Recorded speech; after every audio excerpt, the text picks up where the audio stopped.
কৰি দেখুৱাই লৈ ল'ব খুজিছোঁ। মোৰ ডিফাৰেন্সটো সেইখিনি হা ভাঙিম, কিন্তু একদম কনফাৰ্ম। জীৱনত প্ৰথমবাৰৰ কাৰণে ঘৰ ভাঙিম বুলি মই কৈছোঁ। মই ঘৰ বনোৱা মানুহক অকল ঘৰত মই বনাই দিওঁ, কিন্তু প্ৰথমবাৰৰ কাৰণে ভাঙিম বুলি কৈছোঁ। সেইটো ক'ত ভাঙিম? অকল খালি আমাৰ এটা ঠাইতে, সেইটো হ'ল আমাৰ হেৰিয়াত থকা যিকেইটা ঘৰ, ডাইৰেক্ট আমাৰ যমুনাখনৰ ওপৰত থকা ঘৰকেইটা ভাঙিম। এইটো মানে বেয়া পালেও আৰু মোক আপোনালোকে বেয়া পালেও এইটো উপায় নাই, মই ভাঙিম মানে হা। এতিয়া কি কৰিব? এতিয়া মোৰ প্লেনটো কি জানেনে? ৰংঘৰত গাড়ীখন ৰুম, ৰংঘৰৰ পৰা তলাতল ঘৰলৈ এটা গ্ৰীণ কৰিডৰ কৰিম, খোজকাঢ়ি তলাতল ঘৰলৈ যাম। ৰংঘৰত বুজালে, ৰংঘৰ প্ৰজেক্টত প্ৰথমতে বিহু চিহু চালে, কিবা কিবি কৰিলে, ৰংঘৰ প্ৰকল্প এটি ৰংঘৰলৈ আহিলে, ৰংঘৰৰ পৰা তলাতল ঘৰলৈ নিলো, তলাতল ঘৰত বুজালো, গোলাঘৰলৈ আনিলো। তাৰ পাছত সেইডোখৰতে হিষ্টৰিকেল টুৰিজিমটো অকমান কমাই আনিলো। এবাৰ আমি শিৱদৌললৈ মানুহজনক, শিৱদৌললৈ আনি, শিৱদৌললৈ অনাৰ পাছতে শিৱদৌলটো সেৱা চেৱা কৰোৱালো। কৰোৱাৰ পাছতে মই মানুহজনক লৈ যাব খোজো টাইম মিউজিয়ামলৈ। তাৰমানে শিৱসাগৰৰ আৰু অসমৰ ঐতিহ্যটো কি তাক যাতে একদম ব্যাখ্যা কৰি দেখুৱাব পাৰে। তাৰ কাৰণে মই টাইম মিউজিয়ামটো এটা ইণ্টাৰনেশ্যনেল পৰ্যায়ৰ মিউজিয়াম কৰিব খোজো। সুযোগ পোৱা নাই, মোক চৰকাৰে যেনেকৈ সুযোগ দিব লাগিছিলে, মোক মিউজিয়ামটোৰ দায়িত্ব দি দিলেতো মই একদম বেলেগ ধৰণৰ বনাই দিলোহেঁতেন। কাৰণ মই সেইটোৰ ওপৰত বহুদিন ধৰি কাম কৰি আছো। কালি মোক এজনে কৈছে যে এতিয়া মিউজিয়ামত থবলৈকে একো বস্তু নাই হা, কৈছে আগফালৰ বস্তু যিকেইটা আছে সেইকেইটা থবলৈ মানে সেইকেইটাহে বস্তু আছে আৰু কি কৰিম। মোৰতো প্লেন আছে যে যদি সম্ভৱ হয়, যদি চৰকাৰে মোক সহায় কৰে, একচুৱেলি গোটেই আহোম যুগৰ গোটেই বস্তুবিলাক আমাৰ মাজুলীত সোমাই আছে। আমি এটা প্ৰজেক্ট ল'ব পাৰো যে এটা ইণ্টাৰনেশ্যনেল টাইম মিউজিয়াম কৰিছো, তালৈ মাজুলীত আহোম যুগৰ যিবিলাক ৰজাদিনীয়া বস্তু আছে সেই বস্তু আমি কিছু হলেও আনিব পাৰো নে?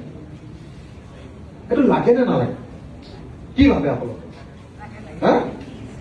তো আজিৰ মিটিংখনে যদি এটা প্ৰস্তাৱ লয় অসমৰ মুখ্যমন্ত্ৰীৰ ওচৰলৈ যে মাজুলীৰ পৰা আমাক অসমৰ আহোম হিষ্ট্ৰীৰ লগত জড়িত থকা কিছু বস্তু আমাৰ ইয়ালৈ অনাৰ ব্যৱস্থা কৰিব লাগে।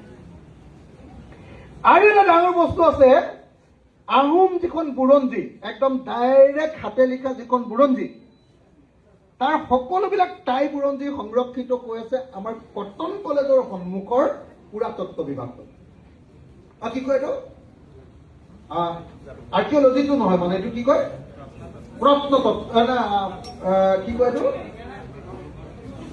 আৰু এইটো কি ডিপাৰ্টমেণ্ট কয়? আৰ্কিঅলজিটোকে পুৰাতত্ত্ব প্ৰত্নতত্ত্ব কয়, কিন্তু এইটো আমাৰ কটন কলেজৰ ঠিক সন্মুখত যিটো আছে ডাকঘৰটোৰ চাইডত বুৰঞ্জী আৰু পুৰাতত্ত্ব বিভাগ বুলিয়ে লিখি থৈছে নেকি ন? তো তাত মানে একদম আহোম যুগৰ গোটেই আমাৰ হাতে লিখা বুৰঞ্জী বিলাক আছে। বুৰঞ্জী লিখা যিটো পৰম্পৰা আৰম্ভ কৰিছিলে বুলি কৈছে, তাৰ অৰিজিনেল বস্তুবিলাক তাত আছে। সেইখিনিও যদি আমি টাইম মিউজিয়ামলৈ আনিব পাৰো, তেতিয়াহ'লে এই মিউজিয়ামটো কি হ'ব? যিকোনো ইণ্টাৰনেশ্যনেল টুৰিষ্ট বা ইণ্টাৰনেশ্যনেল ৰিচাৰ্চাৰ বা ইণ্টাৰনেশ্যনেল এজন জনা শুনা পণ্ডিতৰ কাৰণে ই এটা ইণ্টাৰেষ্টৰ কেন্দ্ৰত পৰিণত হ'ব। অকল যদি কাৰোবাৰ ঘৰত থকা হয় নে নহয় নজনা, আমি মামৰে কোৱা হেন্দাল দুখনমান আমি ইয়াত ৰাখি থওঁ, হয় নে নহয় নাজানো। আৰু যদি কাৰোবাৰ পৰা অকল কেইটামান, অকল যদি আহোম যুগৰ মুদ্ৰা কেইটামানহে আনো, আহোম যুগৰ আটাইকেইটা মুদ্ৰা, ফুলেশ্বৰীয়ে ওলোৱা মুদ্ৰাকেইটা, গোটেইকেইটা মুদ্ৰাও যদি আমি ৰাখিব নোৱাৰো, তেতিয়াহ'লে এইটো মিউজিয়ামৰ ইম্পৰ্টেঞ্চটো কম হ'ব।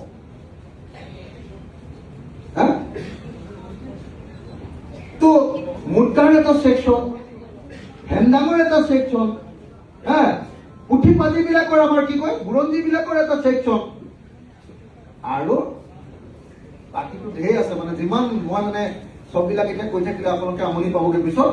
মানে বেলেগ ধৰণৰ এটা ইণ্টাৰনেশ্যনেল পৰ্যায়ত মিউজিয়াম কৰিব পাৰো।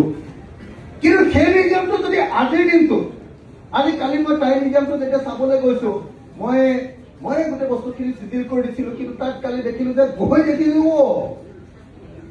যিটো মানে বনোৱাৰ পাছত যেতিয়া ৰুম হৈছে, ৰুমৰ পাছত যিটো অফিচ দিছে, এই অফিচটো আমাৰ এই ষ্টেজটোত কিয় হ'ল? মই কৈছো যে এইটো অফিচ যদি সঁচাকৈ ইণ্টাৰনেশ্যনেল ষ্টেণ্ডাৰ্ডত বনাব লাগে অফিচৰ কাৰণে এটা ফ্ল'ৰ লাগিব। আৰ্কাইভটো দিছে মাটিৰ তলত। আৰ্কাইভ মানে কি চাগে বহুতে বুজিয়ে নাপায় তাতে যিকেইটাই কৰিছে মানে তলত ডাউন ষ্টেপটো। এই গোটেই বস্তুবিলাকক লৈ মানে মই ক'লো যে ৰংঘৰ প্ৰকল্পটো চালে, বিহু চিহু চব চালে। ৰংঘৰ প্ৰকল্পটোত কি কি ৰাখিব খুজিছো জানেনে? বিহু, মিচিঙৰ আমাৰ কি কয় আমাৰ গুমৰা, বাগৰুম্বা, আমাৰ কাৰ্বিৰ আপোনাৰ কি কয় বেম্বো ডান্স, তো এনেকে আমি চব জনগোষ্ঠীৰ কালচাৰ, আমাৰ ইয়াত নাগা আছে আৰু মণিপুৰী আছে, তেওঁলোকৰ কালচাৰ। যিমান জনগোষ্ঠী আছে আমাৰ ইয়াত কোচৰাজবংশী আছে, তেওঁলোকৰ কালচাৰ আছে। আমাৰ ইয়াত আৰু যিমান জনগোষ্ঠী আছে, মই কৈ থাকিলে কোনোবা থাকি গ'লে আকৌ ভাবিব যে ই এইটো কথা নক'ব খুজিছে নেকি। চবৰ মানে দেই, তো চবকে আমি তাত সেই বস্তুটোৰ প্ৰদৰ্শনী। কালি মই যেতিয়া ৰংঘৰ চাবলৈ গ'লো, মই নিজ হাতেৰে লিখি দিছিলো যে ফুড কোৰ্ট হ'ব লাগিব। মোৰ ফুড কোৰ্টটোৰ আইডিয়া আছিলে যে মিচিং মানুহে কেনেকে ভাত খায় আৰু মিচিং মানুহে ভাত খোৱাৰ লগতে চাই আপংটো কেনেকে খায় তাকো টেষ্ট কৰি চাব পাৰিব টুৰিষ্ট এজনে। আহোম মানুহৰ খাদ্য, কাৰ্বি মানুহৰ খাদ্য, বড়ো মানুহৰ খাদ্য চব মোৰ এটা হেৰি থাকিব, ৰেষ্টুৰেণ্ট বেলেগ বেলেগ। তাৰ উপৰিও কি থাকিব? মেকডোনাল্ড। তাৰ উপৰিও থাকিব কি? ষ্টাৰবাক। মানে একদম পৃথিৱীৰ আটাইতকৈ ধনী মাল্টিনেশ্যনেল কোম্পানীবিলাকৰ আউটলেটো থাকিব। তাৰ লগত আমাৰ অসমীয়া খাদ্যৰ নিৰহ নিপানীৰ সোৱাদটো তাত পাওঁ। কালি মই যেতিয়া পাই মই যেতিয়া চাইছো দেখিছো অকল 4টা চেম্বাৰ বনাই থৈছে। সেই 4টা চেম্বাৰত বহি খাব পাৰিব। পিছফালে এটা ৰান্ধনী ঘৰ আৰু ৰান্ধনী ঘৰটোৰ লগতে এখন সৰুকে বহি খাব পৰা ৰেষ্টুৰেণ্ট। মই লগে লগে হেৰিয়াক ফোন কৰিছো, এইটো ফুড কোৰ্টটো ক'ত? বোলে ফুড কোৰ্টটো নাই। মানুহজনে আৰ্কিটেক্টজনে যিজনে বনাইছে তেওঁক মই ফোন কৰি লাইভত সুধি আছো। সাংবাদিকবিলাকে আনকি সেইটো ৰেকৰ্ডিঙো কৰি আছো। কোনে কোনে বুজি পাইছে, কোনে কোনে বুজি পোৱা নাই মই নাজানো। মই বুজি আছো যে তাত ফুড কোৰ্ট, যে তাত 20খন খাদ্যৰ আউটলেট থাকিব। একদম দিল্লীৰ পৰা অহা মানুহজনে মেকডোনাল্ড খাওঁ বুলি ক'লেও, মেকডোনাল্ডত সোমাও বুলি ক'লেও সোমাব। ষ্টাৰবাক্সত একদম পৃথিৱীৰ ভিতৰতে আটাইতকৈ ভাল কফি বনোৱা ষ্টাৰবাক্সত সোমাও বুলি ক'লেও সোমাব পাৰিব। অসমীয়া চাহৰ জুতি লওঁ বুলি ক'লেও ল'ব পাৰিব। আমাৰ ল'ৰাবিলাকে খোৱা KFC খাওঁ বুলি ক'লেও খাব পাৰিব। আৰু আমাৰ অসমৰ সাঁজপানী, আমাৰ অসমৰ কি বুলি কয় জুদিমা আৰু আমাৰ অসমৰ চাই অসমৰ টেষ্টটো ল'ব পাৰিব। আৰু অসমৰ গাহৰি মাংসৰ টেষ্টটো ল'ব পাৰিব। আৰু আমাৰ অসমৰ মাজে মাজে কি কয় আমাৰ আমৰলি টোপৰো টেষ্ট ল'ব পাৰিব। অসমীয়া মানুহে আমি যিবিলাক স্পেচিয়েল খাওঁ, এই বস্তুটো বনাব কৈছিলো।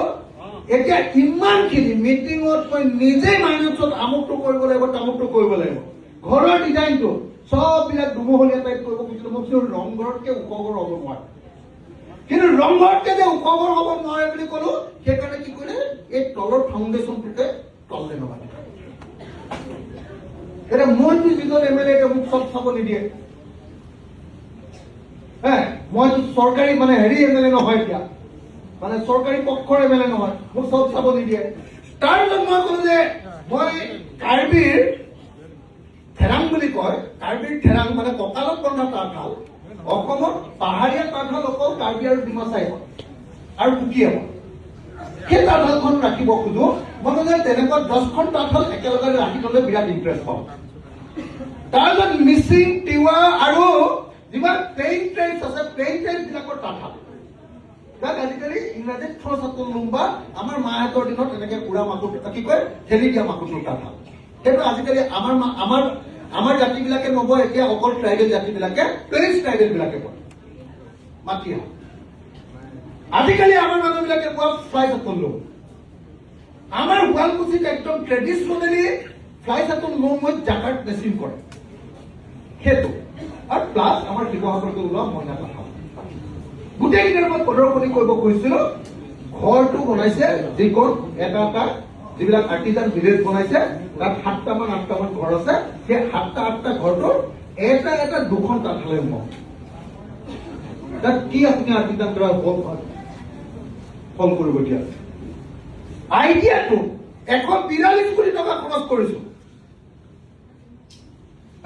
আৰু তাত মই কৈছিলো যে মোৰ শিৱসাগৰত ভাল হল নাই এনেকুৱা এটা ইণ্টাৰনেশ্যনেল হল চান্স এটা বনাই থৈ দিম তাত মই মাইমুৎসৱ দেখাই গৈছো কিন্তু এতিয়াতো হলৰ প্ৰভিজন তাত অপেন এৰিয়া হয় যেতিয়া CMA কৈ আছে যে আমি হেৰি কৰিম সেই অপেন এৰিয়াটো কি বুলি কয় হলটো মানে এনেকে মুকলিকে যে দিয়ে ষ্টেপত বহিলে মানুহে চাই কি কৰিলো এম্পি থিয়েটাৰ মই কৈছিলো এম্পি থিয়েটাৰ আপুনি বনালে কিন্তু ৰোডত কোনো মানুহে বহি তাত এম্পি থিয়েটাৰৰ ভিউ চাব